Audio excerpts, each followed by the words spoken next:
చెప్తున్నాను. వాక్యము ఖడ్గం వంటిది, అగ్ని వంటిది మాత్రమే కాదండి. చల్లటి గాలి వంటిది కావచ్చు. వాక్యం చెప్తాంటే చల్లటి గాలి వచ్చినట్టు వచ్చి నిద్ర వస్తుంది కావచ్చు. హల్లెలూయా, హల్లెలూయా. వాక్యం ఏమేమై ఉన్నది? ఖడ్గము వంటిదై ఉన్నది. వాక్యము మన హృదయాన్ని పొడవగలగాలి. వాక్యము అర్థము వంటిది. మన జీవితాన్ని మనకు చూపించే వాక్యము. వాక్యము సూక్తి వంటిది. మన జీవితానికి అక్కడిక్కడ ఏమన్నా సొట్టలు పడితే కొట్టే విధంగా, సరిచేసే విధంగా ఉండాలి. అగ్ని వంటిది. హల్లెలూయా, హల్లెలూయా. కానీ అయ్యగారు మాకు మాత్రం ఫ్యాన్ వంటిది కాబట్టి మీరు వాక్యం చెప్తారంటే మేము నిద్రపోతామంటే ఒప్పుకోండి. దయచేసి ఒక 30 నిమిషాలు లేదా 40 నిమిషాలు లోపు మనము ముగించుకుందాము. కొంత సమయము నా సెల్లో కరెక్ట్ 12 అవుతుంది. ఇది 5 నిమిషాలు స్పీడ్ ఉన్నది, అది 10 నిమిషాలు స్లో ఉంటుంది. 30 నుండి 40 నిమిషాల లోపు మనము పరిశుద్ధాత్ముడు వెల్లడి చేయబోయే విషయాలను ధ్యానించుకొని ముగించుకుందాం. రోమీయులకు రాసిన పత్రిక మనందరికీ తెలిసిన వాక్యమే, సుపరిచితమైన వాక్యం అయినప్పటికీ కొద్ది సమయం ధ్యానించుకొని మనం ముందుకు వెళ్దాం. రోమీయులకు రాసిన పత్రిక 12వ అధ్యాయము 1వ వచనం. కాబట్టి సహోదరులారా పరిశుద్ధమును దేవునికి అనుకూలమైన సజీవ యాగముగా మీ శరీరములను ఆయనకు సమర్పించుకొనుడని దేవుని వాత్సల్యమును బట్టి మిమ్మల్ని బ్రతిమాలుకొనుచున్నాను. ఇట్టి సేవ మీకు యుక్తమైనది. యుక్తమైనది అంటే మంచిది. ఇట్టి సేవ మీకు మంచిది. ఇంకొక అర్థం ఏంటంటే సరి అయినది. యుక్తమైనది అంటే ఏంటి అర్థం? అయిపోయింది వాక్యం చదివి చూడండి. యుక్తమైనది అంటే సరి అయినది, సరిపోయేది, సరి అయినది, ఖచ్చితమైనది, మంచిది. హల్లెలూయా. మనకు మంచిది ఏదో, మన విశ్వాస జీవితంలో సరి అయినది ఏదో, మన ఆత్మీయ స్థితిగతులకు యుక్తమైనది ఏదో ఇక్కడ రాయబడి ఉన్నది, మనకు బోధించబడుతున్నది కదా. ఏదైనా సెలెక్ట్ చేసుకోవాలన్నా, ఏ విషయంలోనైనా, అది బట్టల విషయంలోనైనా, కూరగాయల విషయంలోనైనా, తర్వాత వెహికల్స్, కార్లు కానీ బైకులు కానీ విషయంలోనైనా, యాక్సెసరీస్, ఫోన్లు కానీ, హెడ్ ఫోన్స్ కానీ, ఏది కొనుక్కోవాలన్నా ఏం చూస్తాం? మనము మంచిగా చూస్తాం. మనకి ఏదైతే అవసరమైందో, మనకి ఏదైతే సరిపోతుందో, మనకి ఏదైతే కరెక్ట్ అనిపిస్తుందో, తర్వాత అన్నిటికంటే ఏదైతే శ్రేష్టమైనదో మనము చూస్ చేసుకుంటాం, తీసుకుంటాము. కానీ ఆత్మీయత విషయంలోకి వచ్చేసరికి, భక్తి విషయంలోకి వచ్చేసరికి, క్రైస్తవ జీవితం విషయంలోకి వచ్చేసరికి చాలా మటుకు, చాలాసార్లు, చాలా మందిని యుక్తమైన దాన్ని పక్కకు పెట్టి అనవసరమైన విషయంలో మనకు ముందుకు వెళ్తూ ఉంటాం. హల్లెలూయా, హల్లెలూయా. ఏది యుక్తమైనది, ఏది సరి అయినది, ఏది మంచిది, ఏది మనకు అవసరమైనది అనేది మనం జాగ్రత్తగా చూసుకుంటే, కాబట్టి 12వ అధ్యాయం దేంతో స్టార్ట్ అయింది? కాబట్టి కాబట్టి అంటే అర్థం ఏంటిది? కాబట్టి అని ఉన్నది అంటే అక్కడ అర్థం ఏంటిది చెప్పాలి, మాట్లాడాలి. కాబట్టి అంటే చెప్తలేదు. కాబట్టి అని ఉన్నది అంటే దాని వెనుక అంటే దానికంటే ముందు ఇంకేదో విషయం జరిగింది, అట్లా అయింది కాబట్టి ఇట్లా జరగాలి. ఆయన అట్లా ఉన్నాడు కాబట్టి లొల్లి అవుతుంది అయ్య గారు. ఉదాహరణ ఆమె అట్లా ఉన్నది కాబట్టి నేను ఆమెతో మాట్లాడుతాను అంటే ఏదో ఉన్నది కాబట్టి అనే పదం వచ్చిందంటే అంతకంటే ముందు లేదా దానికంటే మీదకి ఇంకా ఏదో ఉన్నది. ఎందుకు కాబట్టి అంటూ తగు జాగ్రత్తలు, ఏది యుక్తమో, ఏది అవసరమో, ఏది సరైనదో ఎవరు బోధిస్తే ఎవరు రాస్తా ఉన్నారు? రోమేలకు రాసిన పత్రిక ఎవరు రాస్తారండి? హల్లెలూయా, హల్లెలూయా. కాబట్టి అనే పదము వెనుక ఇంకో కొన్ని విషయాలు మనం ధ్యానించుకొని ముందుకు వెళ్దాం. ఇంకా వాక్య భాగం మనకి రాలేదు. 11వ అధ్యాయం అంతా కూడా మనం గమనిస్తే కనుక ఇప్పుడు చదువుకునే టైం లేదు, కానీ 7వ వచనము 8వ వచనము ఇశ్రాయేలు వెతుకున్నది ఏదో అది వారికి దొరకలేదు. ఎవరికి దొరికిందంటే ఎవరైతే ఏర్పరచబడ్డవారో వారికి అది దొరికెను. తక్కిన వారు కఠిన చిత్తులైరి. ఇందు విషయమై నేటి వరకు దేవుడు వారికి నిద్రమత్తు గల మనస్సును, చూడలేని కన్నులను, వినలేని చెవులను ఇచ్చి ఉన్నాడని వ్రాయబడి ఉన్నది. హల్లెలూయా, హల్లెలూయా. 26-27 వచనాలు చదువుకుందాం.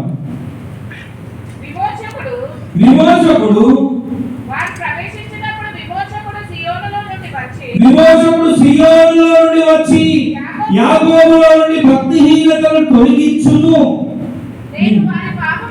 నేను వారి పాపములను పరిహరించినప్పుడు నా వల్ల వారికి కలుగు నిబంధన ఇదే అని రాయబడినట్లు ఇశ్రాయేలు జనులందరూ రక్షింపబడుదురు. హల్లెలూయా, హల్లెలూయా. కిందటి అధ్యాయంలో ఇశ్రాయేలీయుల గురించి, వారి మాట వినని మనస్తత్వము గురించి, వారి తిరుగుబాటు గురించి, వారి పాపముల నిమిత్తము రాయబడి ఉన్నది.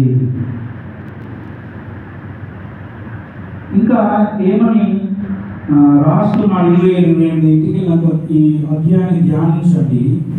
వారు తిరుగుబాటు చేసినప్పటికీ వారు క్షేమముగా ఉన్నారు. వారు తిరుగుబాటు చేసినప్పటికీ, వారి మనసు కఠినపరచబడ్డప్పటికీ వారు రక్షింపబడి ఉన్నారు. అయితే ఒకానొక రోజు యాకోబులో నుండి భక్తిహీనతను తొలగిస్తాను అంటున్నాడు, పాపములను పరిహారం చేస్తాను అంటున్నాడు. హల్లెలూయా. రక్షణ కలుగును అంటున్నాడు, విమోచన కలుగును అంటున్నాడు. ఈ విధంగా చెప్తూ 33వ వచనంలోకి వచ్చేసరికి దేవాది దేవుని కొనియాడము, తన ప్రసన్నతను, తన సార్వభౌమాధికారమును, తన బలమును రాస్తూ 12వ అధ్యాయంలోకి వస్తా ఉన్నాడు. హల్లెలూయా. 27వ వచనాన్ని జాగ్రత్తగా గమనిస్తే ఇది ఒక ప్రవచనము, ఇది రాయబడి ఉన్నది అని రాయబడి ఉన్నది కదా. పాపములను పరిహరించినప్పుడు నా వలన కలుగు నిబంధన ఇదే అని రాయబడినట్లు ఇశ్రాయేలు జనులందరూ రక్షింపబడుదురు. ఇది రాయబడిన ప్రవచనము అయితే రాయబడింది మన కొరకే. యాకోబులో నుండి ఏం తీసేస్తా ఉన్నాడు? యాకోబులో నుండి భక్తిహీనత తీసేసి, ఆయన ఎవరట? విమోచకుడట.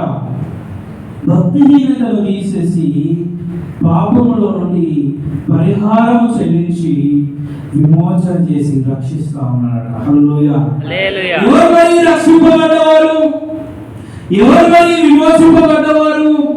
ఎవరి కొరకు ఈ పాపము పరిహారం చెల్లించబడింది? ఎవరంటే విమోచింపబడ్డవారు? ఎవరండి రక్షింపబడ్డవారు?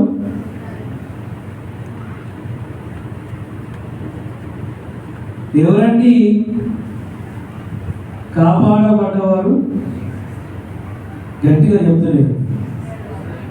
ఇశ్రాయేలు. ఎవరండి ఇక్కడ కూర్చున్నవారు? ఇశ్రాయేలు. ఇంత చక్కగా చెప్తాను. ఎవరు రక్షింపబడ్డది? ఇట్లు నేను అంటాను, సాల్వాను చేస్తాను. రక్షింపబడ్డది నీవే, విమోచింపబడ్డది నీవే. నీ పాపము కొరకే పాప పరిహారార్థము చెల్లించబడింది. విమోచింపబడ్డది నీవే. అది ప్రవచనము, అది రాయబడింది, రాయబడట్లే జరిగింది. నీలో నుండే భక్తిహీనతను ఆయన తీసేశాడు. ఎప్పుడు జరిగింది ఇదంతా? ఎప్పుడు జరిగింది ఇదంతా అంటే నేను బాప్తిజం తీసుకున్నప్పుడు జరిగింది.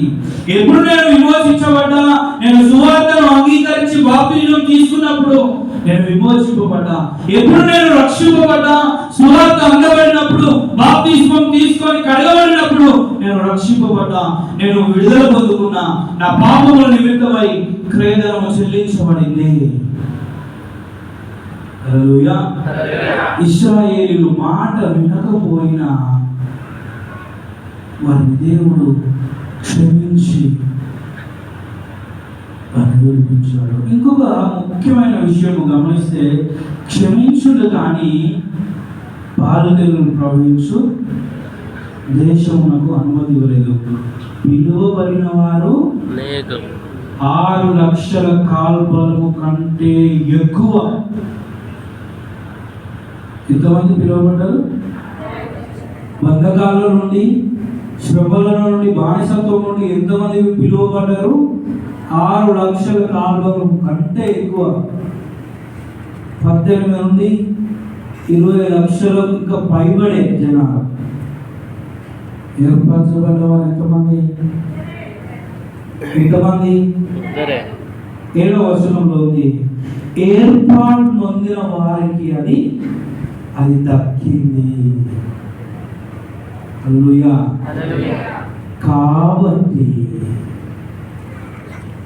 కాబట్టి ఎందుకు 12వ అధ్యాయం కాబట్టి అని ప్రారంభించబడింది? నేను పిలువబడ్డ వాడిగా ఉంటున్నానా? నేను ఏర్పరచబడ్డ వాడిగా ఉంటున్నా? నా కొరకు పరలోకం ఏర్పరచబడింది. నా కొరకు ఉన్నతమైన స్థానం ఏర్పరచబడింది. నా కొరకు దేవదూతలు, దేవాది దేవుడు, అక్కడ అనేక నివాస స్థలములు, ఆరాధించుటకు స్థలము, బంగారు ఇల్లు, ఇవన్నీ ఏర్పరచబడినవి దక్కించుకునే వారు ఎంతమంది? ఇక్కడ కూర్చున్న ప్రతి ఒక్కరము పిలువబడ్డవారు. అయితే నీ కొరకు, నా కొరకు ఏర్పరచబడినది ఎంతమందిని దక్కించుకోగలుగుతా ఉన్నాము? వారు కోల్పోయారు, వారు దక్కించుకోలేదు. అనేకులు పిలువబడ్డారు కానీ ఏర్పరచబడిన వారు మాత్రమే దక్కించుకున్నారు. కాబట్టి ఏది యుక్తమైనదో నీవు నేను గ్రహించాలి. కాబట్టి ఏది సరి అయినదో నీవు నేను గ్రహించాలి. కాబట్టి ఏది అవసరమైనది, ఏది మంచిదో నీవు నేను గ్రహించగలగాలి. హల్లెలూయా. ఇప్పుడు వాక్య భాగంలోకి వెళ్దాం. మరొకసారి చదువుకుందాం. 12వ అధ్యాయం 1వ వచనం. కాబట్టి సహోదరులారా, ఏం చేయమంటున్నాడు? యుక్తమైనది మనం చేయాలి అంటే ఏది యుక్తమైనదో, ఏది మంచిదో, ఏది మనకు సరి అయినదో అది చేయండి. అది ఏంటిది అంటే సహోదరులారా జాగ్రత్తగా వినండి. ఏది పరిశుద్ధమైనదో, దేవునికి అనుకూలమైనదో, సజీవ యాగముగా మీ శరీరములను ఆయనకు సమర్పించుకోండి. హల్లెలూయా. మిమ్మల్ని బ్రతిమాలుకొనుచున్నాను. ఎందుకు ఒక సేవకుడు విశ్వాసులను బ్రతిమాలాలి? ఎందుకు రోమాలోని సంఘమును సేవకుడు బ్రతిమాలుకుంటున్నాడు? కొంతమంది కొన్ని మాటలు మాట్లాడతారు. మేము మంచిగా అయ్యగా రోడ్డు చూసినా ఎట్లా మాట్లాడతారు. మేము బాగుపడు అయ్యగారికి ఇష్టం లేదు కావచ్చు, మేము మంచిగుండు అయ్యగారికి ఇష్టం లేదు కావచ్చు. ఎంత బాధ పెడతాడు. ఎందుకు బ్రతిమలాడాలి? ఎందుకు ప్రార్థన చేయాలి? ఎందుకు ఏడవాలి సేవకుడు మన కొరకు? ఎందుకు ఉపవాసం ఉండాలి సేవకుడు మన కొరకు? ఎందుకు కన్నీరు దాచాలి సేవకుడు మన కొరకు? ఎందుకు సంఘస్థులను విశ్వాసులను బ్రతిమలాడుతున్నాడు? హల్లెలూయా. అది మాకు అప్పచెప్పబడిన బాధ్యత. నిన్ను సర్వసత్యంలోనికి నడిపించి నిన్ను పరిపూర్ణ పరిశుద్ధునిగా తీర్చిదిద్ది పరిశుద్ధుల సభలో ఆయన ఎదుట నిలబెట్టాలి. నీ పైవారు నీ మీద లెక్క అప్పచెప్పవలసి ఉన్నది. హల్లెలూయా. నీ మీద మమ్మల్ని లెక్క అడుగుతాడు. ఏమైనా నువ్వు నడిపించిన మహేష్ ఇటు రాకుండా గాలి కిందికి జారిపోతాడు అని మమ్మల్ని అడుగుతాడు. ఎందుకు మహేష్ అటు అటు పాదాల వైపు పోదనేది ఎత్తికి నాకు అత్తలేడు అని ఉదాహరణ చెప్తాను. బాధ్యత మాకు అవసరం. మన గురించి అయ్యగారికి అవసరమే. అన్ని గమనిస్తాడు, అన్ని అడుగుతాడు, అన్ని మాట్లాడతాడు, అన్ని చేస్తాడు. అనవసరంగా తలదూరుస్తాడు. తలదూర్చవలసిన బాధ్యత, భారము, లెక్క అప్పచెప్పవలసిన మించిన భారం ఉంది. ఎందుకు మించిన భారం అంటే విశ్వాసులు కొంతమంది లోబడతారు, కొంతమంది లోబడరు. అది కాదు మన సబ్జెక్ట్. కానీ ఏం చేస్తా ఉన్నాడు? బ్రతిమాలుకుంటున్నాడు. దేనిని గురించి బ్రతిమాలుకుంటున్నాడు? ఏది పరిశుద్ధమైనదో, ఏది దేవుని దృష్టిలో అనుకూలమైన సజీవ యాగమును అర్పించవలెను. మన శరీరము మనల్ని మనము సజీవ యాగముగా అర్పించవలెను. పరిశుద్ధాత్ముడు ఈ ఉదయకాల సమయం మనతో మాట్లాడుతున్న మాటలు సజీవ యాగము ఏమిటండి? సజీవ యాగము. ఏంటిది సజీవ యాగము అంటే? చెప్పాలి. అప్పటి నుండి 20 నిమిషాలు అయిపోయింది. 20 నిమిషాలు నేనే మాట్లాడుతున్నాను, కానీ మీరు ఎవరు మాట్లాడుతుంది? సజీవ యాగం అంటే ఏంటిదో చెప్తే నేను ముందుకు వెళ్తాను. అది బాగా స్పీడ్కి వెళ్ళిపోతాను. సజీవ యాగం అంటే ఏమిటో చెప్పాలి. సిస్టర్స్ మీరు ఆలోచిస్తూ ఉండండి. బ్రదర్స్ లో నుండి ఒకరు లేవియా కాండము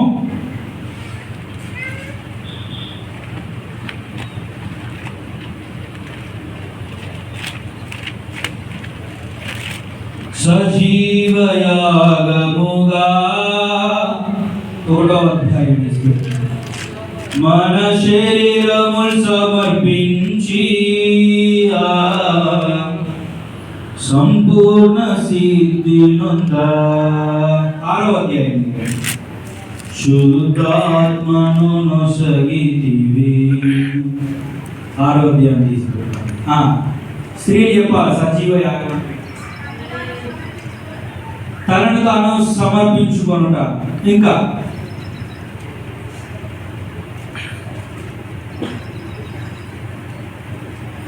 దినదినము చనిపోచున్నాను,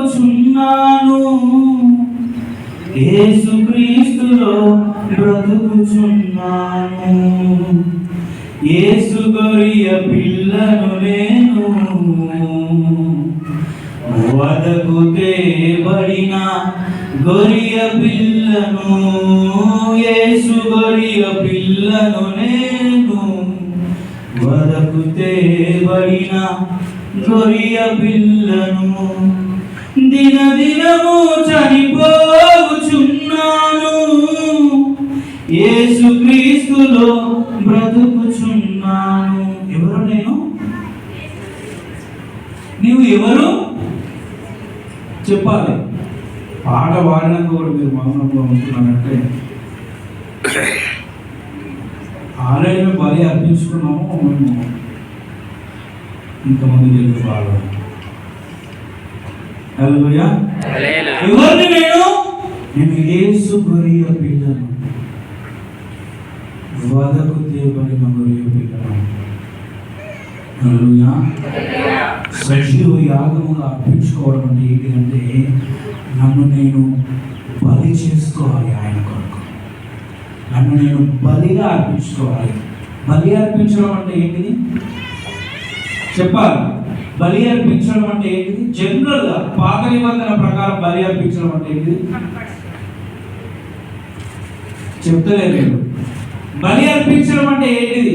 ఒక మొక్కుబడి చెల్లించుటలా. మేము బలి అర్పించడం అంటే ఏంటో మన సైడ్ పిల్లలు పోతారు, కోసినప్పుడు మమ్మల్ని కూడా తీసుకోమంటారు. ఎవరు చూపుతలేరు కదా అని పిల్లగా ఏమంటారు దాన్ని ఒక పువ్వు తీసుకుంటాం, ఇద్దరు తింటాం, సపోర్ట్.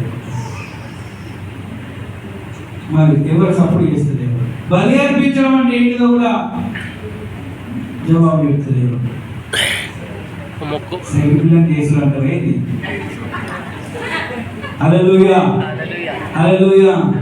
మనల్ని మనం బలి అర్పించడం అంటే మనసుకో కోడిలో మనసుకో మేకలో పట్టుకురావాలి ఆదివారం. నిన్ను నీవు బలిగా ఆయనకు అర్పించుకోవడం అంటే నువ్వు యేసు గొరియ పిల్లగా వచ్చి నిన్ను నీవు వధించుకోవడం, వధ చేయబడము. నువ్వు దినదినము చనిపోవాలి, నువ్వు బలిగా ఆయనకు అర్పించబడాలి. పాత నిబంధన కాలంలో బలి అర్పించడానికి అటు ఒక కట్టడ ఉంది, ఒక నియమం ఉంది. హల్లెలూయా. వింటున్నారా? Last page, last page. Hallelujah, hallelujah. మా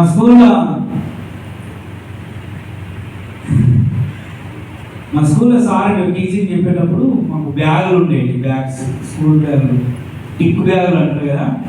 సార్ టీచింగ్ చేసేటప్పుడు ఆ టిక్ బ్యాగులు ఓపెన్ చేసి మా లాస్ట్ బెంచ్లో కూర్చొని మా తలలో ఆ బ్యాగులో పెట్టుకొని మేము మాట్లాడుకుంటూ ఏమైనా తెచ్చుకునేవి తినడం చేసేది.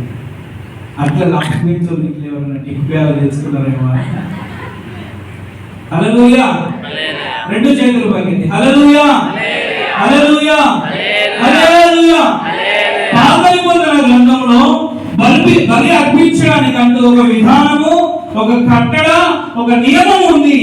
నీవు నేను ఆయన యొద్దకు తేబడి వరగా అర్పించబడడానికి ఒక నియమము, ఒక నిబంధన, ఒక ఆజ్ఞ. మనకు అర్థమయ్యే భాషలో చెప్పాలంటే ఒక రీతి.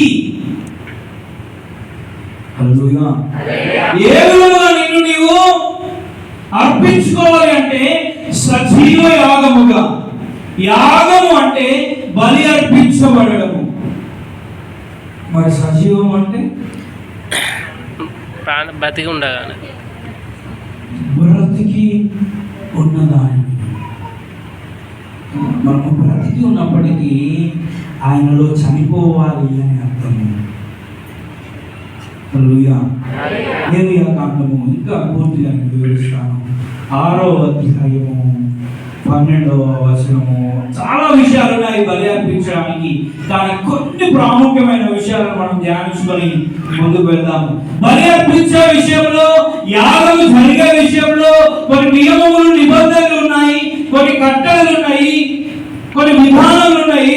దాంట్లో ముఖ్యమైన విధానాలను మనం ధ్యానించుకొని ముందుకు వెళ్దాం.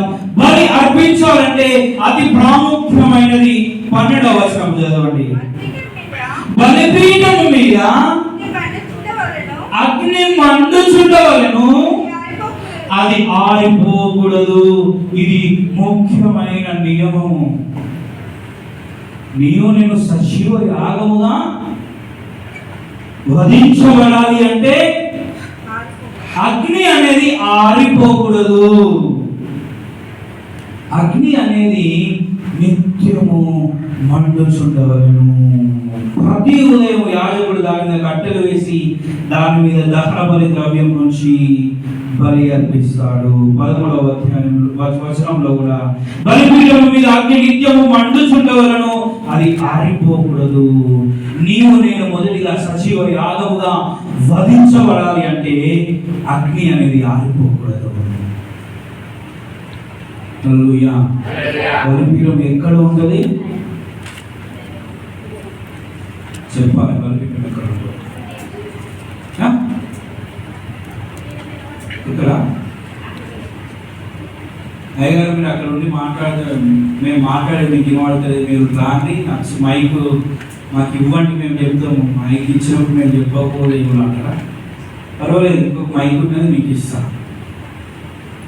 బలిపీఠం ఎక్కడ ఉంటుంది? జనరల్గా అడుగుతున్నా. బలిపీఠం ఎక్కడ ఉంటుంది? ఈ మన పాలసెట్ టర్నింగ్ లో ఒకటి డీటీసీ ఆఫీస్ అని ఉంటుంది బలిపీఠం. మేము మాట్లాడమండి, మేము బల్ల తీసుకున్నాము, మేము మా నోటిని కాపాడుకుంటాము మేము అన్నట్టు కూర్చున్నారు. నేను సజీవంగా ఉండడానికి ఏమంటారు దాన్ని, నేను సజీవంగానే ఉన్నాను అని చెప్పడానికి ఏం చేయాలి? ఇప్పుడు ప్రజెంట్ మనం ఉన్న పరిస్థితుల్లో నేను సజీవంగా ఉన్నా అని నాకు తెలియాలంటే మీరు లేచి తీయటం అవసరం లేదు, మీరు మాట్లాడితే చాలు కదా. లేదంటే లేచి ఇట్లా ఒకసారి ఎక్సర్సైజ్ చేసుకుంటే అవసరం లేదు. ఇప్పుడు నేను ఇక్కడ ఉన్నా, నేను బ్రతికే ఉన్నా అనడానికి నేను మీకు ఎట్లా చెప్పొచ్చు? మాటతో చెప్పొచ్చు. ఇప్పుడు ఇక్కడ ఈ బాటిల్ ఉన్నది, నువ్వు తప్పు సమాధానం చెప్పాలని సంఘం చెప్తాను ఇక నేను అన్నా. మనకు అప్పుడప్పుడు ఒక అయ్యగారు వస్తాడు, అయ్యగారు మీరు బలిపీఠం మీద ఒక విత్తం పెట్టాలి అంటాడు అయ్యగారు. అట్లాగే నేను చెప్తాను, మాట్లాడండి, దయచేసి మాట్లాడండి. టీంని డివైడ్ చేద్దాం, ఇదొకటి మరొకటి. మంచి ఎవరు ఎక్కువ సమాధానాలు చెప్తారో వాళ్ళకి మంచి ప్రైజ్ ఇస్తా అంటే చెప్తారా? బలిపీఠం ఎక్కడ ఉంటుందండి అంటే దేవుని మందిరంలో ఉంటుంది అంతే. అది చెప్పడానికి నువ్వు ఎప్పుడో మేము కూర్చుంటాము. నో, ఎట్లా అర్పించుకోవాలి? సజీవ యాగంగా అర్పించుకోవాలి. మన టాపికే అది, జీవము సజీవము మనం కూర్చోవాలి. నిజంగానే నిద్రమే. హల్లెలూయా. జాషువా రికార్డ్ చేస్తున్నాడు, ఆయన యూట్యూబ్లో వెళ్తున్నాడు. వీళ్ళ సంఘమే కనీసం స్పందిస్తలేదు అంటే నలుగురు మన సంఘం గురించి నేను కొన్ని కామెంట్స్ చూస్తూ ఉంటాను, చాలా కామెంట్స్ చూస్తూ ఉంటాయి. ఏదైనా వీడియో పెడితే అడ్డదిడ్డంగా మాట్లాడుతూ ఉంటారు. మనం వాళ్ళకి అవకాశం ఇవ్వడానికి వీలేదు. మనం సజీవ లెక్కల్లో ఉన్నవారు, దయచేసి సీరియస్గా ఉండాలి. ఎట్లా అర్పణ చేయాలంటే సజీవ యాగముగా చేయాలి. సమాధానం చెప్పడము చెప్తాము, కానీ మనం ఎందుకో మరి వర్షకాలం అయిపోతుందని విన్నానా, లేకపోతే వర్షాలు పడతలేవు అనా, లేకపోతే అర్థమవుతుంది కానీ మాట్లాడలేదు. బలిపీఠం ఎక్కడ ఉన్నది? ఆలయంలో, దేవుని మందిరంలో ఉన్నది. చూడండి, ఈ వాక్యం చెప్పి ఈ మధ్యలో ఈ సవరించుకునే దానికే 10 నిమిషాలు. మనము సరైన పద్ధతిలో స్పందిస్తే కనుక సమయాన్ని మంచిగా ఉపయోగించుకోవచ్చు. పరిశుద్ధాత్ముడు సిద్ధపరిచిన మాటలు మనం ఇంకా ఎక్కువ వినొచ్చు. నమ్ముతలేరు, నేను వాక్యం చెప్తాను, నాకు తెలియకుండా చాలా విషయాలు నా నోటి నుండి వస్తాయి, అవి నేను నేర్చుకుంటాను, నేను రాసుకుంటాను, ఇంకా చెప్పాలి, ఇంకా వినాలి అని నాకు ఒక ఆశ ఉంటుంది. వింటున్న మీకు ఏ విధంగా ఉంటుందో నాకు తెలియదు, కానీ నాకు మాత్రం సమయం అస్సలు ఏర్పడదు. కిందికి దిగినాక 1-10 నిమిషాలు చెప్పినావు అంటే 1-10 నిమిషాలు చెప్పినా ఆ ఆసక్తి నిలబడ్డ నాలోనే కాదు, కూర్చొని వింటున్న నీలో ఉండాలి. బలిపీఠం ఎక్కడ ఉంటది? దేవుని మందిరంలో, ఆలయంలో ఉంటది. హల్లెలూయా. కొత్త నిబంధనలోకి వచ్చేసరికి ఆలయం ఎవరు? ఆలయము నేనే. ఇప్పుడు అగ్ని అనేది ఎక్కడ వేయబడాలి? నాలో వేయబడాలి. దైవజనుడి యొక్క పాత్ర ఏంటిది? ఆ అగ్ని ఎప్పుడు మండడానికి దైవజనుడు కట్టెలు వేస్తా ఉన్నాడు, దైవజనుడు కట్టెలు పేరుస్తా ఉన్నాడు, దైవజనుడు ధూప ద్రవ్యములు వేస్తా ఉన్నాడు. ఎందుకు వేస్తా ఉన్నాడు? నాలో ఉన్న అగ్ని రెట్టింపు కావడానికి, నాలో ఉన్న అగ్ని ఆరిపోకుండా ఉండడానికి, నాలో ఉన్న అగ్ని ఎప్పుడు మండడానికి.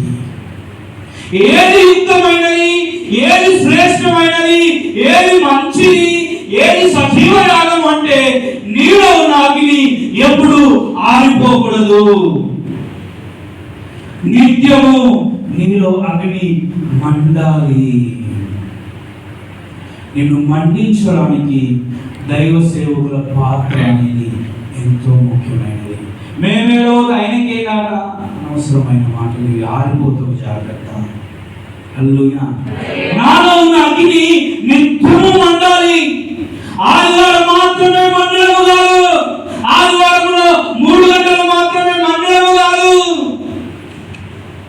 స్త్రీల కొడుకలు మాత్రమే మండలము కాదు, శుక్రవారం మాత్రమే మండలము కాదు. ఎప్పుడన్నా కుటుంబ ప్రార్థనలు ఉంటే చాలా మందిని కుటుంబ ప్రార్థనలు మాత్రమే మండుతాం. స్త్రీల కొడుక ఉపవాస ప్రార్థన వారికి అవసరం లేదు. నిజం అవునా కాదు?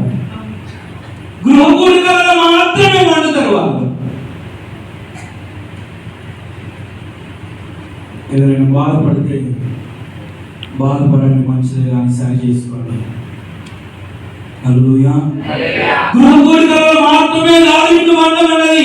నీలో ఉన్న అగ్ని నిత్యము మండాలి. ఉపవాస ప్రార్థనలో నువ్వు మండాలి, ఆదివారం నీవు మండాలి, స్త్రీల కోరికలో నీవు మండాలి, ఇంటిలో ఉన్నప్పుడు మండాలి, డ్యూటీలో ఉన్నప్పుడు మండాలి, పొలంలో ఉన్నప్పుడు మండాలి, ఉద్యోగంలో ఉన్నప్పుడు మండాలి, సమాజంలో ఉన్నప్పుడు మండాలి, లోకంలో ఉన్నప్పుడు మండాలి. నిత్యము నీలో అగ్ని మండుతూ ఉండాలి. హల్లెలూయా. హల్లెలూయా. ఆరిపోకూడదు. చల్లారిన స్థితిలోకి నేను వెళ్ళకూడదు. ఆరిపోయిన జీవితము నేను జీవించకూడదు. హల్లెలూయా. హల్లెలూయా. హల్లెలూయా. ఇంకొద్దిగా మనము ముందుకు వెళ్ళి 1వ అధ్యాయము లేవియా కాండము. మొదటిగా యుక్తమైనది సజీవ యాగము చేయడానికి మొదటి ముఖ్యమైన అంశం ఏంటిదంటే అగ్ని అనేది ఆరిపోకూడదు. రెండవ విషయము 1వ అధ్యాయము 6వ వచనము. అప్పుడు అతడు దహనబలి రూపమైన ఆ పశు చర్మము ఒలిచి దాని అవయవములను విడదీసిన తర్వాత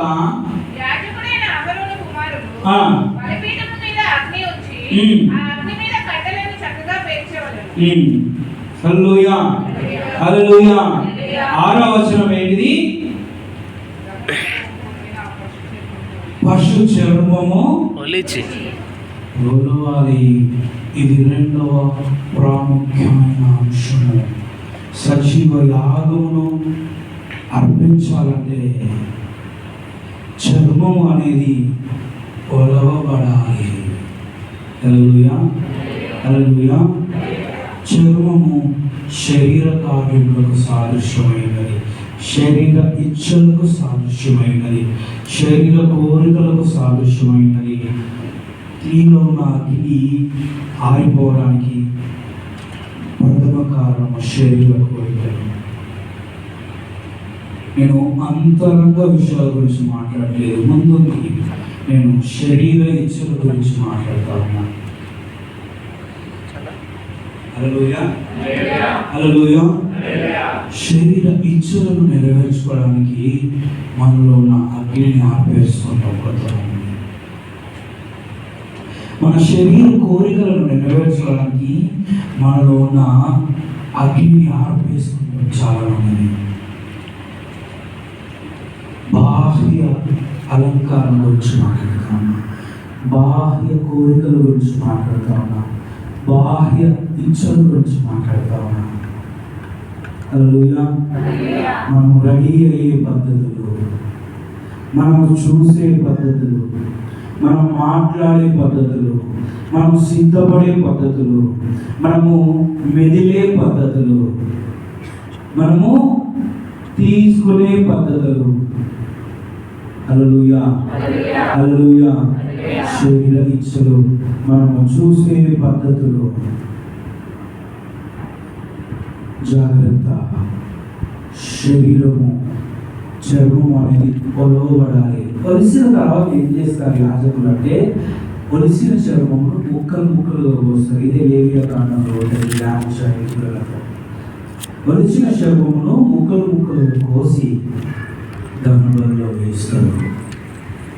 హల్లెలూయా, హల్లెలూయా. ఈ శరీర ఇచ్చలు పరిశుద్ధాత్మ అనే ఖడ్గము, వాక్యం అనే ఖడ్గంతో కోయబడాలి. నీ శరీర ఇచ్చలు అనే చర్మము, వాక్యము, పరిశుద్ధాత్మ అనే ఖడ్గముతో, కత్తితో కొలవబడాలి. వదకు తేబడిన బలి పశువు చర్మము ఒలచబడుతుంది. 9వ వచనము, నీ శరీర ఇచ్చలు వలవబడాలి. నీ నుండి నీ శరీర క్రియలు వలవబడాలి. నీలో నుండి నీ శరీర ఆలోచనలు, నీ శరీర తలంపులు, లోక సంబంధమైన ఆచార వ్యవహారాలు నీలో నుండి వలవబడాలి. హల్లెలూయా, హల్లెలూయా. 3వ వర్షం మొదటి ఏంటిది? నిత్యము అగ్ని మండుచూ ఉండాలి. రెండవది ఏంటిది? చర్మము ఒలవబడాలి. 3వ ముఖ్యమైన అంశము దాని ఆంత్రములను, కాళ్ళను నీళ్లతో కడగవలెను. చాలు. అది యెహోవాకు ఇంపైన సువాసన. ఆంత్రములు మరియు కాళ్ళు కడగబడాలి. ఆంత్రములు అంటే ఏంటి? అయ్యారు మీరు ఇవాళ అడిగి తెలుసు, కానీ మేము చెప్పలే. ఇప్పుడు అడిగే మాత్రం మాకు నిజంగా తెలియదు, మేము చెప్పాలి. హల్లెలూయా. ఆంత్రములు అంటే లోపటి భాగములు. కొద్దిగా ఆదివారం పూట మటన్ షాప్ కాడ కనబడతాను. ఏం చెప్తాను అంటే, ఈ ముక్కలు దానికి ఇదే కార్యమే. ఏది కార్యం? నిర్దేశం. అంటే మనం అక్కడ నిలబడి మాట్లాడుతాం. ఈ మూలిగే అద్దు అద్దా ఎవరన్నా సార్, ఈ మూలిగలు మూడే. ఇవన్నీ ఏంటి అంటే ఆంత్రములు, అంటే లోపలి భాగములు. హల్లెలూయా, హల్లెలూయా. లోపలి భాగములు నీళ్లతో కడగబడాలి. కాళ్ళు వేరు చేయబడి నీళ్లతో కడగబడాలి. బాహ్య అలంకారం చేత కొంతమందిని కవర్ చేయవచ్చు. ఎట్లా కవర్ చేయవచ్చు అంటే, ఆదివారం చర్చ్ టైం కాబట్టి అన్నీ తీసేసి ఏరియాలో చదివి బీరోలో పెట్టి బీరోకు ఆగమేసి రావచ్చు. మళ్ళీ ఏదైనా ఫంక్షన్లు అప్పుడు ఇప్పుడు ఏదైనా ఎప్పుడు అట్లా వేసుకోబోదు అయితే మళ్ళీ వేసుకొని పోయి వచ్చి, ఇది బాహ్య అలంకరణ. బాహ్య అలంకరణ శరీరం. ఇంకొంతమంది ఏం చేస్తారంటే, కేవలం వాళ్ళు ఉన్నప్పుడే, వాళ్ళు బయటికి కూడా ఎటువంటి పాపం ఇంట్లోనే అన్ని ఇస్తారు, అన్ని పెట్టుకుంటారు. అర్థం చేస్తారు శాంతి అది మమ్మల్ని తీసుకోవాలి. నేను ఏం చేసేదంటే, హాస్టల్లో ఉన్నప్పుడు నేనే ఏమనిస్తుంది, ఇద్దరు పిల్లలు ఉన్నారు, నువ్వేమంటే ఏమనిస్తుంది. కాలేజీలో హాస్టల్లో బాగా గడ్డలు పెంచుతున్నాయి కదా, పెంచుకొని తీసేటప్పుడు ఏం చేశారంటే, ఇట్లా ఇట్లా పెట్టుబడి, ఇట్లా ఇట్లా పెట్టి ఇక్కడ కొద్దిగా తుంచి ఈ మీసాలు ఇక్కడ వేసి అంతా మంచిగా వేసి ఒక ఫోటో కట్టి మన తీసుకొచ్చి సంబరం. హల్లెలూయా. ఇది బాహ్య అలంకరణ. మూడో అంశం ఏంటి అంటే ఆంతరముల గురించి మాట్లాడుతూ ఉన్నాను. బయటికి మాత్రం చదువుకొని కవర్ చేస్తే సరిపోదు, కానీ అంతరంగమందు కూడా కడగబడాలి, నీళ్ళతో కడగబడాలి. నీళ్ళు దేనికి సాదృశ్యమైనది? బాప్తిస్మం. పరిశుద్ధాత్మకు వాక్యంకు సాదృశ్యమైనది. నీ అంతరంగము వాక్యముతో కడగబడాలి. నీ అంతరంగము పరిశుద్ధాత్మ చేత కడగబడాలి. నీ కాళ్ళు కడగబడాలి అంటే దానికి అర్థము నువ్వు వేసే ప్రతి అడుగు, నేను వేసే ప్రతి అడుగు కడగబడినదై ఉండాలి. అందుకే తన వాక్యము నా పాదములకు దీపమై ఉన్నది. హల్లెలూయా, హల్లెలూయా. వాక్యము అనే నీళ్ళ చేత, పరిశుద్ధాత్మ అనే నీళ్ళ చేత నా అడుగులు కడగబడాలి. నా ఆంతరములు, నా అంతరంగము శుద్ధి చేయబడాలి. ఇది వరకు తీయబడిన పశువు, ఇది సజీవమైన యాగము. హల్లెలూయా, హల్లెలూయా. కొంతమంది నేను చాలా నీట్గా రెడీ అవుతా ఉంటాను, కానీ లోపలంతా కుళ్ళు, కుట్ర, గబ్బు. బయటకు చూడ, అబ్బా ఎంత వినయము, ఎంత సంస్కారము, ఎంత మర్యాద, ఎంత గౌరవము. వావ్! లోపల కదా దేవాదేవుడు దేనితో పోల్చాడంటే సున్నము కొట్టిన సమాధులతో పోల్చాడు. బయటికి నేను సరిగ్గానే ఉన్నాను, బయటికి నేను సరిగ్గానే మాట్లాడుతూ ఉన్నాను, బయటికి నేను ఆత్మీయంగా కనబడతా ఉన్నాను, బయటికి నేను భక్తిపరుడిగా కనబడతా ఉన్నాను, బయటికి నేను ఆసక్తితో కనబడతా ఉన్నా, బయటికి నేను మండుచున్న దీని వలె కనబడతా ఉన్నా. కానీ వాట్ ఈస్ ఇన్సైడ్, నా లోపల ఏ విధముగా ఉంది, నా లోపల తలంపులు ఏ విధముగా ఉన్నాయి, నా లోపల ఆలోచనలు ఏ విధముగా ఉన్నాయి. నీ ఆంతరములు వాక్యము పరిశుద్ధాత్మని నీళ్ళ చేత కడగబడాలి. హల్లెలూయా, హల్లెలూయా. సజీవ యాగము, ఇది యుక్తమైన సజీవ యాగము. హల్లెలూయా, హల్లెలూయా. ప్రసంగి గ్రంథము ఈ సజీవ యాగమును డిస్టర్బ్ చేయడానికో, సజీవ యాగమును ఆటంకపరచడానికో, సజీవ యాగమును మనం చేయకుండా ఆపడానికో చాలా కారణాలు లేదా చాలా ఆటంకాలు మనకు ఎదురవుతాయి. హల్లెలూయా.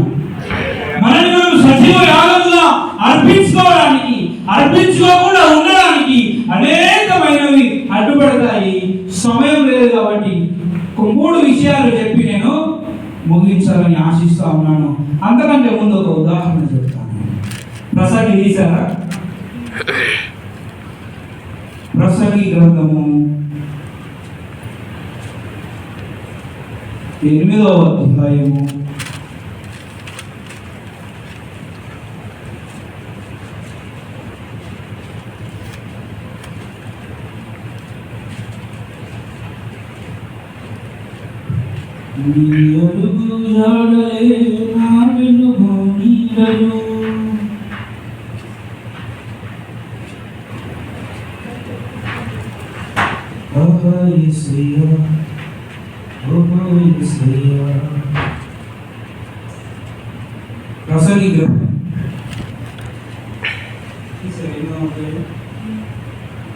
12వ వచనం. పాపాత్ములు ఊరుమారులు దుష్కార్యము చేసి దీర్ఘాయుష్మంతులైనను దేవుని యందు భయభక్తులు కలిగి ఆయన సన్నిధికి భయపడువారు క్షేమముగా ఉండురని భక్తిహీనులు దేవుని సన్నిధికి భయపడరు కనుక వారికి క్షేమము కలుగదనియు వారు నీళ్ళ వంటి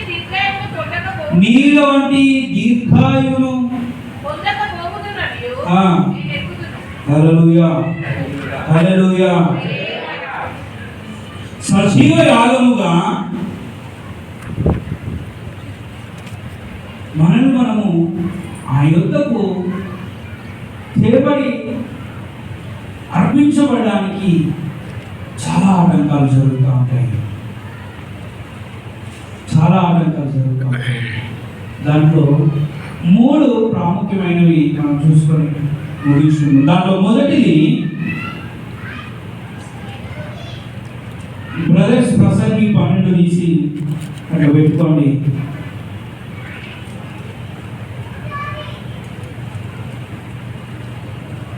సిస్టర్స్ యాకోబు 4వ అధ్యాయం 6వ వచనము. బ్రదర్స్ ప్రసంగిలోనే ఉండండి.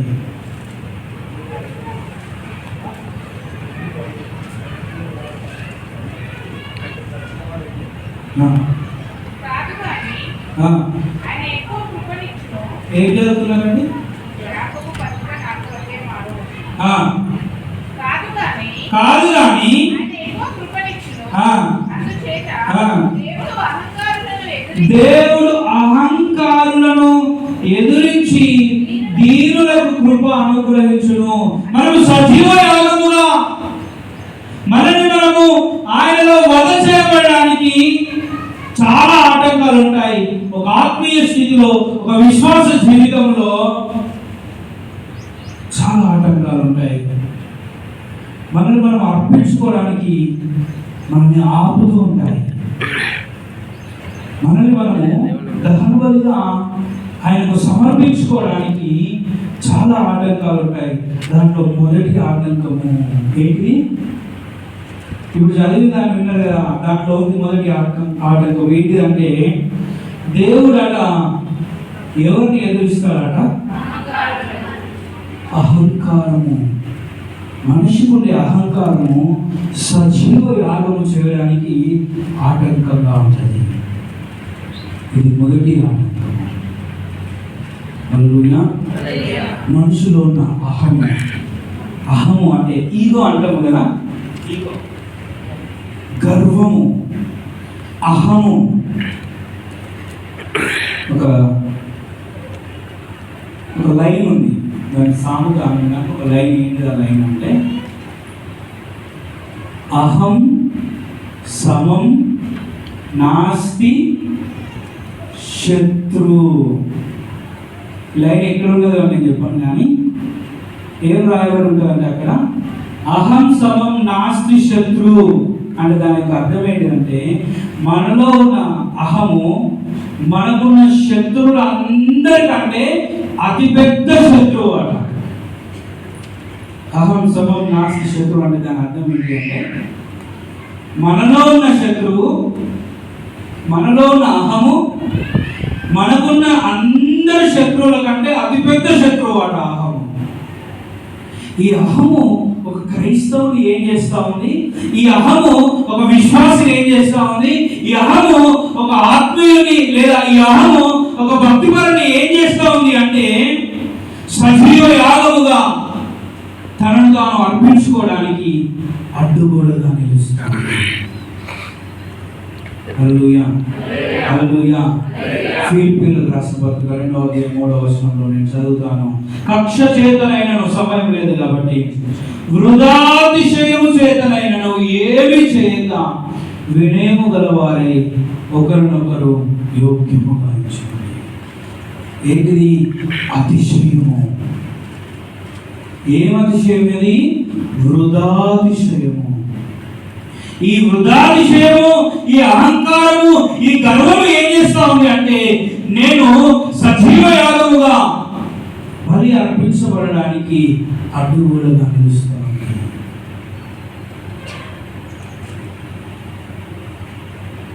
అహం. ఒకవేళ నాలో అహం ఉంటే అహంకారం ఆయన ఎదురిస్తాడట. జాగ్రత్త. ఆయన ఎదురిస్తాడట. జాగ్రత్త.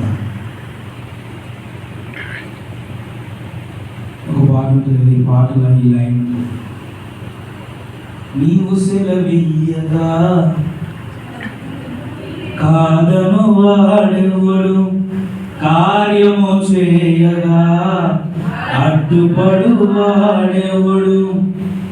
ఆయనే అడ్డుపడతామని, ఆయనే ఎదురిస్తామని ఉండగలనా, బ్రతుకగలనా? నాలో ఉన్న అహము దేవుడు నన్ను ఎదురించేటట్టు చేస్తా ఉందని నేను గ్రహిస్తాను. హల్లెలూయా. ఇది మొదటిది. రెండవది సామెతల గ్రంథం యోహాను సువార్త 6వ అధ్యాయం 38వ వచనం. ఒకరు బ్రదర్స్ ప్రసంగిలో ఉండండి. యోహాను సువార్త 6వ అధ్యాయం 38వ వచనము. కూర్చున్న వారు ఇవ్వండి, కింద కూర్చున్న వారు ఇవ్వండి. తిమోతికి రాసిన 2వ పత్రిక 3వ అధ్యాయం 2వ వచనము. కుర్చీలలో కూర్చున్న వారు ఇవ్వండి. యోహాను సువార్త 6:38 కింద కూర్చున్న వారు ఇవ్వండి. తిమోతికి 2:3వ అధ్యాయము 2వ వచనము. కుర్చీలలో కూర్చున్న వారు ఇవ్వండి. కింద కూర్చున్న వారు చదవండి. మొదటిది అహం. నేను సజీవ యాగముగా ఆయనను సమర్పించుకోవడానికి అడ్డుగోడ కడుతున్నది నాలో నీలో ఉన్న అహము. రెండవది నా ఇష్టము నెరవేర్చుకొనుటకు నేను రాలేదు, నన్ను పంపిన వాని చిత్తము నేను నెరవేర్చుకోవడానికి పరలోకము నుండి దిగి వచ్చితిని. తిమోతికి 2. కుర్చీలలో కూర్చున్నావు ఏమైంది? తిమోతికి రాసిన 2వ పత్రిక 3వ అధ్యాయం 2వ వచనం. ఎలాగనగా మనుషులు స్వార్థ ప్రియులు,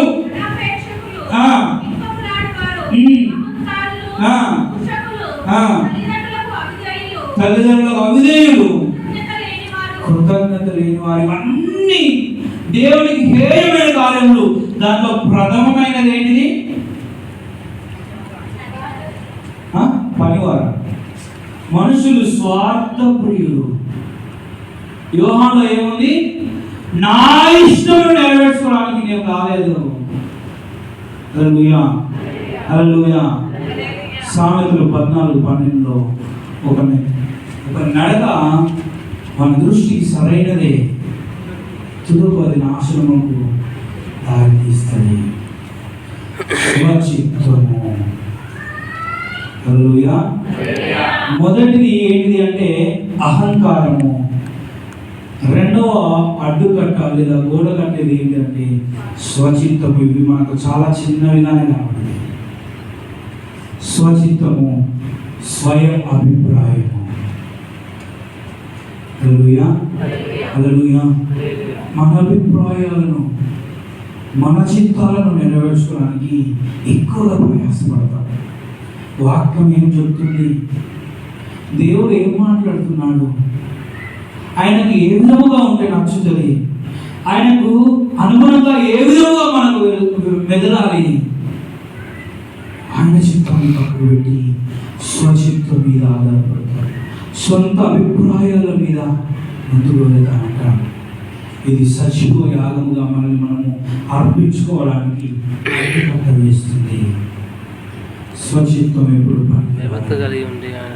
అది మన దృష్టికి సరైనదిగానే కనబడుతుంది, తుదకు అది నాశనమునకు దారితీస్తుంది. మొదటిది అహం, రెండవది స్వచిత్తము, మూడవది లూకా సువార్త 12వ అధ్యాయము 2వ వచనము. మరుగైనదేదియు బయలుపరచబడకపోదు, రహస్యమైనదేదియు తెలియబడకపోదు. మూడవది ఏంటంటారు? రహస్య పాపములు. అహం వరకు మేనేజ్ చేయగలుగుతాం అంటే ఎవరికి కనబడకుండా.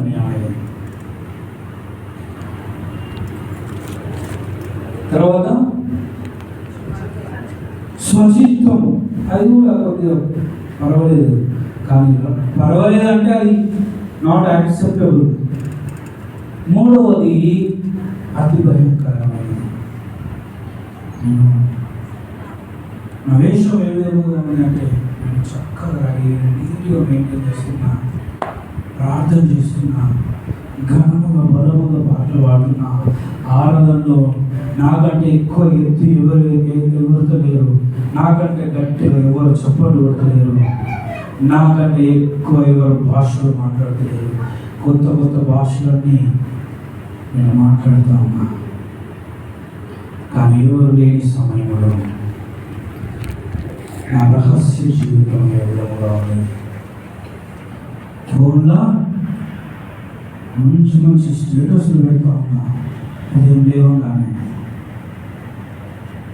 స్టేటస్ మాత్రం అందరికీ కనబడుతుంది, కానీ ఆ సెల్లో దాగి ఉన్న ఎవరికి కనబడదు. హల్లెలూయా, హల్లెలూయా. రహస్య పాపపు జీవితము సజీవ యాగముగా నేను బలి అర్పించుకోవడానికి పెద్ద అడ్డుగోడగా ఆటంకముగా ఉంది. నాలో నా అహాన్ని నేను తీసివేసినప్పుడు సజీవ యాగముగా నేను అర్పించుకోగలుగుతాను. నా చిత్తము నా ఆలోచనలు పక్కన పెట్టి దేవుని చిత్తము వైపుకు చూసినప్పుడు నేను సజీవ యాగముగా అప్పగించుకొని వధించబడతాను. రహస్య పాపమును ఎవరు చూడలేదని నేను మాట్లాడుతున్నానే, వాటి గురించి ఆయన నీతో మాట్లాడుతాను. నన్ను ఎవరు చూడట్లేదు అని నేను చూస్తున్నానే, వాటి గురించి పరిశుద్ధాత్మ నీతో మాట్లాడుతున్నాను. నన్ను ఎవరు చూడట్లేదు అని నేను దాచుకొని మూసుకొని తింటున్నానే, దాని కొరకు ఆయన మాట్లాడుతున్నాడు, నీతోనే మాట్లాడుతున్నాడు. ఎవరు చూస్తలేరని నేను డ్యూయల్ సింబల్ మెయింటైన్ చేస్తున్నానే,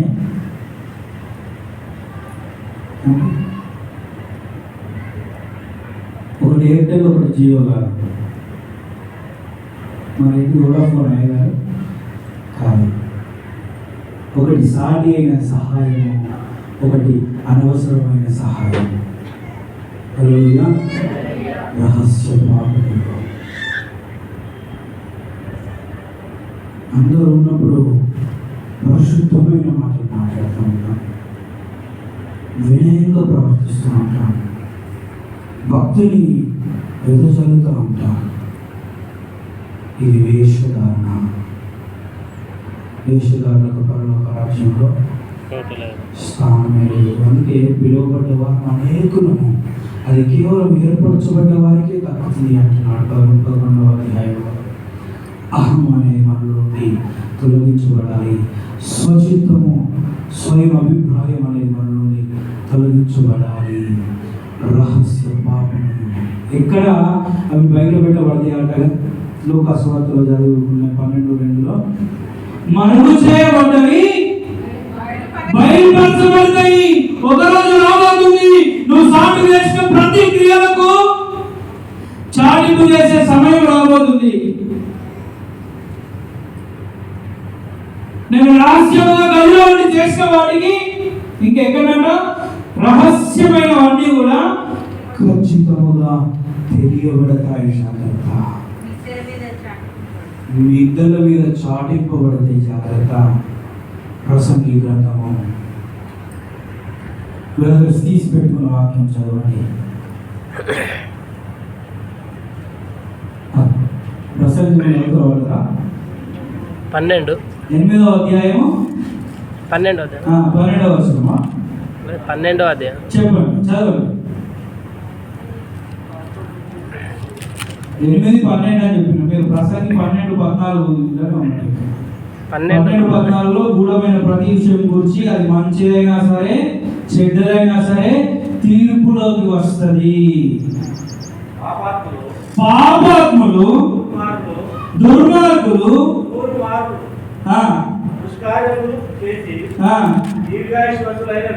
దీర్ఘాయుష్మంతులైనను దేవుని యందు భయభక్తులు కలిగి ఆయన సన్నిధిని భయపడేవారు క్షేమముగా ఉంటారు. భక్తిహీనులు దేవుని సన్నిధిని భయపడరు కనుక వారి క్షేమము కలుగదనియు వారు నీడ వంటి దీర్ఘాయువును పొందకపోదురనియు నేను ఎరుగుదును. హల్లెలూయా, హల్లెలూయా. వారు దుష్కార్యం చేసిన వారు దీర్ఘాయుష్మంతులు అవుతా ఉన్నారు. వారు సరైన మార్గంలో, సరైన భక్తి జీవితంలో ఉండకుండా వర్ధిల్లిన స్థితిలో ఉంటున్నారు. హల్లెలూయా. సామెతల జ్ఞానంలో అయ్యారు ఈ విషయాన్ని బోధించారు. పాపము చేసినప్పటికీ, త్రోవ తప్పినప్పటికీ వారు ఉన్నత స్థానంలో ఉన్నారు, వారు దీవించబడుతున్నారు, వారు దీర్ఘాయుష్మంతులు. కానీ క్షేమం ఎవరు వెంట ఉంటుంది? చూసి చెప్పండి. అక్కడ ఉన్నది క్షేమం ఎవరు వెంట ఉంటుంది? దేవుని సన్నిధిలో భయపడు వారికి క్షేమం ఉంటుంది. ఒక మనుషులాట మధ్యాహ్నం వరుసు నీళ్ళని చూస్తూ సంబరపడతా ఉన్నాడు. అయిపోయింది సంబరం. ఒక మనుషుడు మధ్యాహ్నం వరుసు నీళ్ళని చూసి ఎట్లా సంబరపడుతున్నాడు అంటే, నీడ మనకంటే ఎత్తు ఉంటుంది, మనకంటే లా ఉంటుంది. నీళ్ళని చూసి అనుకుంటున్నాడట, బాగా పెద్దగా కనబడుతుంది. నీళ్ళని చూస్తూ ఫుల్ ఎత్తుగా అనుకుంటాడు. అట్లే సంబరపడుతున్నాడట.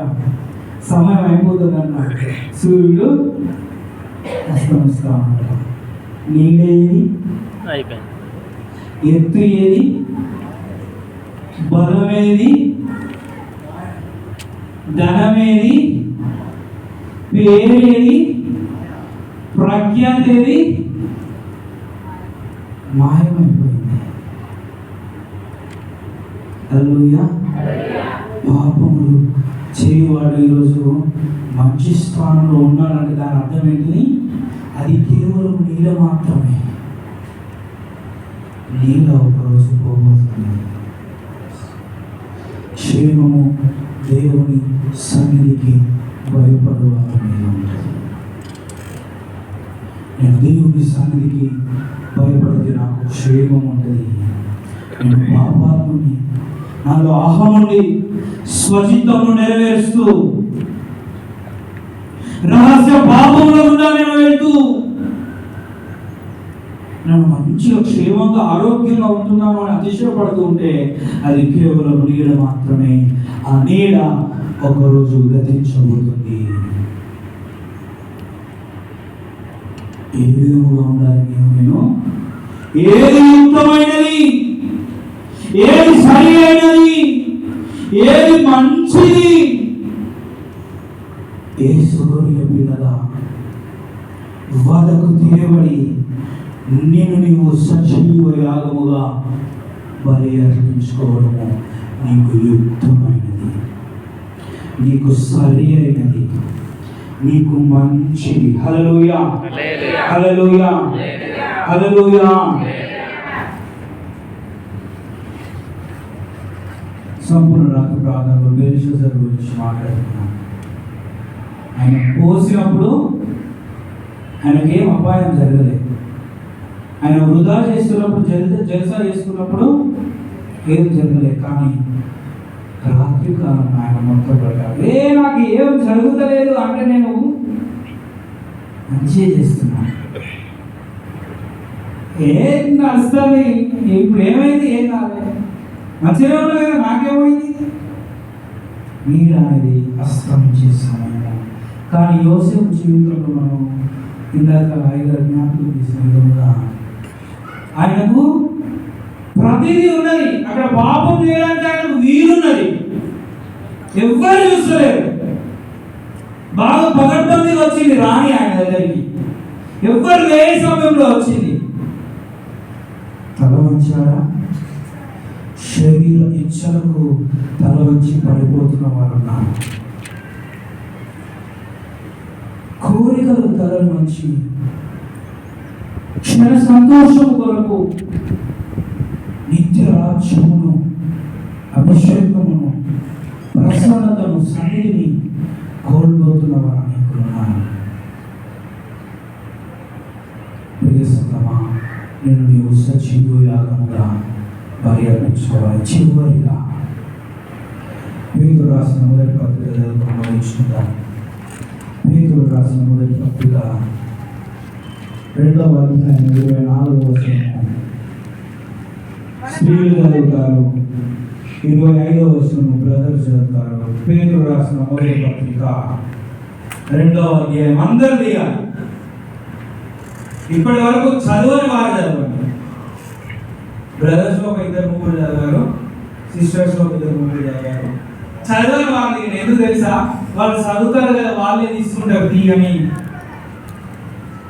ముందు 5 రోజులు అనుకుంటారు. సిస్టర్ ఎంత లేట్ అవుతుందో అంటే తీయలేదు అని అర్థం. 24 సిస్టర్స్ చదువుతారు, 25 బ్రదర్స్ చదువుతారు. మనము పాపముల విషయంలో ఏం చేయబడాలి? గట్టిగా చెప్పాలి. మనము పాపం విషయంలో ఏం చేయబడాలి? చనిపోవాలి. దేంట్లో బ్రతకాలి? దేంట్లో జీవించాలి? దేంట్లో చనిపోవాలి? పాపము విషయంలో చనిపోయి నీతి విషయంలో నీవు జీవించాలి. చాలా క్రైస్తవ జీవితాలు నీతి విషయంలో చనిపోయి పాపం విషయంలో బ్రతుకుతా ఉన్నాయి.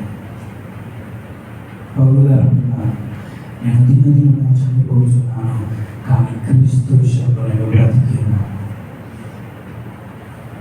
హల్లెలూయా.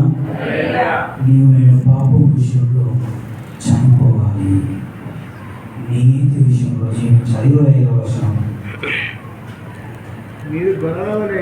మీరు గొర్రెల వలె దారి తప్పిపోతుంది, కానీ ఇప్పుడు మీ ఆత్మల కాపరియు అధ్యక్షుడైన ఆయన వైపుకు పాపం విషయంలో నీవు మరణించి నీతి విషయంలో నీవు బ్రతికి నీ కాపరి నీ అధ్యక్షుడైన ఆయన వైపుకు నీవు నడవాలి. హల్లెలూయా. లేచి నిలబడతాం.